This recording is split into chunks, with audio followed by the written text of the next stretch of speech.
Alright folks, welcome back. Late night with ICT today, so I was a little delayed in my personal life trying to get things finished so I can get down to business with these charts with y'all. So this will be the last review for this week. I'm going away for 2 weeks vacation this weekend, so I have some preparations to do before I do that. Plus it's non-farm payroll, and if you're not familiar with what that is, the non-farm payroll employment week, we do not like to trade that week after New York session on Wednesday, and that will be tomorrow. So also this week, it just is a first week of August, as I mentioned last night in the lecture and commentary. I'm not really a fan of the month of August. So I know there's a cat in the comment section saying August is just like every other month. No, it's not, but you're welcome to believe that. Yes, there'll be movement up and down, but for high probability, very low resistance liquidity run signatures, which is what I like to look for in trading, they're few and far between on the month of August. So with that said, in the S&P daily chart, September delivery contract, last night I gave you an outline suggesting that we would likely draw back down into this area between the open of this candle and the close of this candle, and we dug back into this old low here, and we'll see what it wants to do now. Okay, so I don't have any prognostication to share with you today. It's just a review. Hourly chart, you can see we had our old fair value gap here I shared with you last night. We traded back down into that once more, just breaching that low here, then rallied and failed to go above this short-term high. So this is again the reason why I don't like to do trading in the first week of August and or expect a whole lot in terms of precision for August, because it's just a really sloppy month in terms of price delivery. Again, there will be volatility. There's always some measure of volatility, but to me, I'm looking for something that's symmetrical, something that's very clean in its delivery. And if it's not symmetrical, what do I mean by that? If it is not easily outlined on one-sidedness and the market creates very obvious imbalance, obvious liquidity pools, those two things, those two factors in price action, those signatures I'm looking for, if they're not obvious and just obvious in price action, I'm going to refrain from trading. And that's usually what I do anyway, but in the month of August, it's generally like that a lot. So it is what it is. So we see we had a failure to get above this short-term high. We broke down order block, last up close candle prior to this move lower here. Traded back up into that. That's what this red line is here. And recall that 41.07 and a quarter level. Okay, that's going to be a factor again when we look at the morning session. Keep this on your chart. That might be pertinent to the rest of the week. 15-minute time frame on SPOOs. We had the market drop down into, again, that fair value gap. We rallied up, and we're going to break all of this down here in a little bit more definitive manner. But there's a small little gap right here. You can see that there, and it rallies up, and again fails to go above that high. Zoom down on that 15-minute time frame. We can see that hourly bearish order block.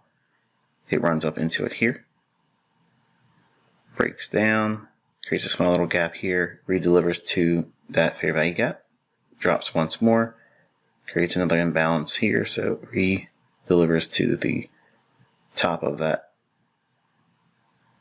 gap, start to break a little bit lower, and back into that old fair value gap I gave you yesterday. On the 15-minute time frame, applying SMT divergence, so the ICT SMT is adding NASDAQ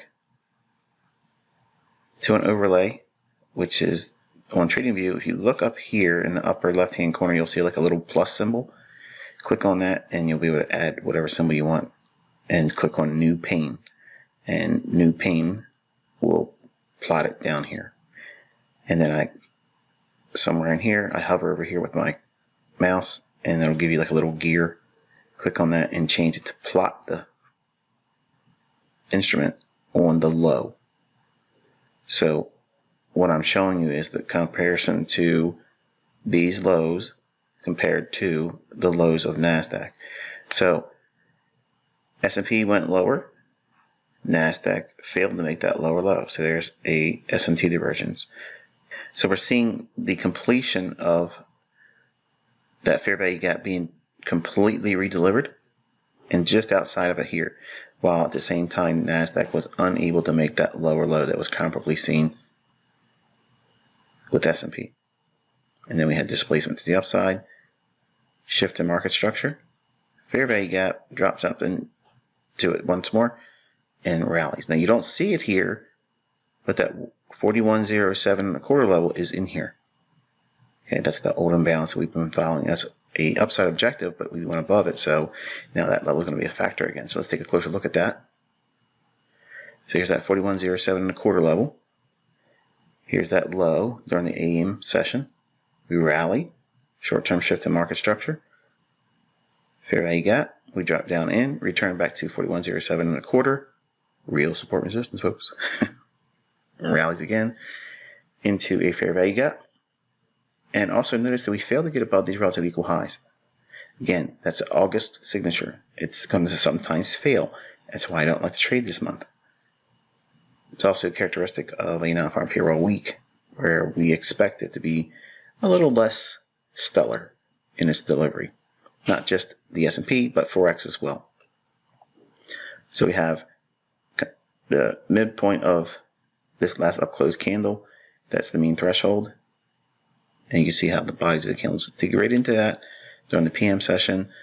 Then once we broke lower, below the fair value gap, we bump up into it once more. And then we start to sell off. And then the PM session moves, as I mentioned here. On a 5-minute chart, you can see all of the price delivery here. Now, before we get up into that 15-minute time frame fair value gap here, we're going to look at the 5-minute, 4-minute, 3-minute, and 2-minute. We're not going to drop down to 1, but we'll drop down from 5 down to 2. And I want you to take a look at the price delivery in here in relationship to each subsequent lower time frame chart. We have sell side liquidity here, relative equal lows. We drop down into that, we rally. In here, there's several candidates that you could have used for a shift in market structure. You have this one here on the 5-minute chart, if you're not going to use this one on the 15. So you have this one here. Then on the 4-minute chart, again, similar, that short-term high here. Why am I picking this one and not that one? Well, I like the fact that this one is part of these 3 down close candles, and it's the highest of them. And it's a swing high where we have a higher high here, lower high to the left, and a lower high to the right. So that swing high here, that would be your shift in market structure right there. It does not need to close above. Fair value gap here, drops down in, rallies, and then it goes into that 15-minute time frame fair value gap.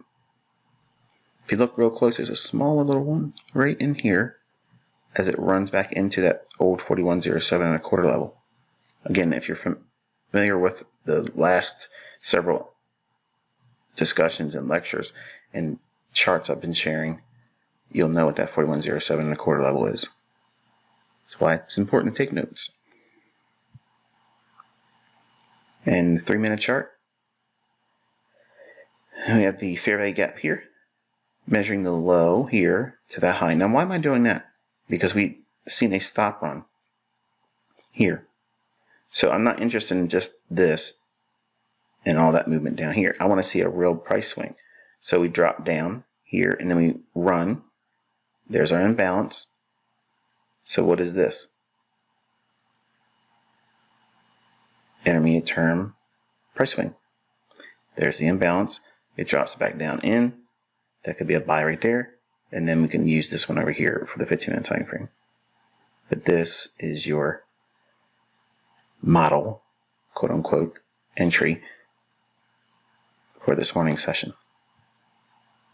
And the 2-minute chart, it has its fair value gap here, measuring again that low to that high, equilibrium, trades to it here, and the fair value gap is within that vicinity as well. So that would be your buy using a 2-minute chart if you're refining it further and further. So you could be a buyer here with a stop loss just below that low here, or for safe, conservative stop placement right there. That might be a little bit wide for you, but it's still sound logic. All right, dollar index, I mentioned last night, and again, let me preface it by saying I already stated I was not trading this week. Okay, I'm not doing anything the rest of the week. I'm not doing any kind of demo trading. I'm not doing any kind of live trading. But I mentioned how if we break below, watch under here, because we have this order block as well, but it could bounce. And the conditions that would cause that bounce is if we see the euro do what I said it was going to do there. Okay, so I had limited expectations on the upside for euro dollar, but should it trade to that level, and we'll see it in a few minutes, then this would obviously cause the dollar to rally. So we had that little bit of bounce, okay, and I don't know if it wants to continuously run up in here and clean up this relatively equal highs. That might be a scenario where we see buy side traded to. I just don't know. Okay, so I don't have any shame telling you, and my students that have been with me for a while now know that this particular week of every single month, I'm very guarded in my expectation and my analysis because I'm more apt to be wrong. So if it's likely for me to be incorrect during this time, is it wise for me to tell you what I think is going to happen when I know that my probabilities are extremely low? It wouldn't be wise to do that, right? But as a mentor, I'm explaining to you where my weaknesses are, because I have no shame in them, because I empower myself as an analyst by knowing where I'm weak, and I do not tread in the markets where I'm weak. So if the markets are not predisposed to do things that I'm used to seeing in terms of precision and symmetrical price delivery, I'm not going to go in here and engage. So I have to give you a gun to head scenario like I did last night. And sometimes it sounds like both sides of the marketplace. That's what some of the critics will say. But there's conditions there in the commentary and in the commentaries that I give, not a one-sidedness that's obvious. Usually when it's not a one-sidedness, I'm telling you I'm not interested, and either I don't know, but let me just tell you what I think it might do. So I kind of like cosign each time, but right now I don't know what it's going to do. Okay, but gun to my head, it might want to come up here and rush through these relative equal highs. Does that mean continuously keep going higher? I don't know. Does it mean it never goes up here at all and just fails to go there and go lower? I don't know. Okay, so if I knew and I had confidence, then I would be trading, wouldn't I? But because I don't know, and the markets are just in a period of uncertainty for me, I'm sitting on my hands and going into my long-awaited vacation a little bit earlier. All right, here's the euro dollar. As you know, I was looking for that little movement up into here, and I didn't need it to go back up to the old low at 1.03403 level. I was only interested in this area right in here, and it ran up into it and then gave up the ghost and went lower. So why did I only have a limited expectation to go up here? Well, this thing's been held lower. It is being manipulated heavily by the European Central Bank. Cable has been allowed to rally. That means euro pound should be what? Weaker or going lower, right? If you look at your chart, you'll probably see that. That's why I felt that this is all that would be likely to be seen. That small little movement up in here. Between here and here, in that little area, that's what I was looking for. Just to bump buy-side liquidity. Go back and listen to last night's video. You'll hear me talk about that. But it went up there, failed, and broke lower. Now here, look at these levels here. Okay, that fair value gap, we're extending it through all of this. Because why? We're not supply and demand. Supply and demand would never consider cutting through all this stuff to look for a zone and I don't look at zones. I'm looking at a very specific level, that low and that high. Okay, is that ambiguous? No. If the market trades down through those levels, we can anticipate it acting as what? Resistance.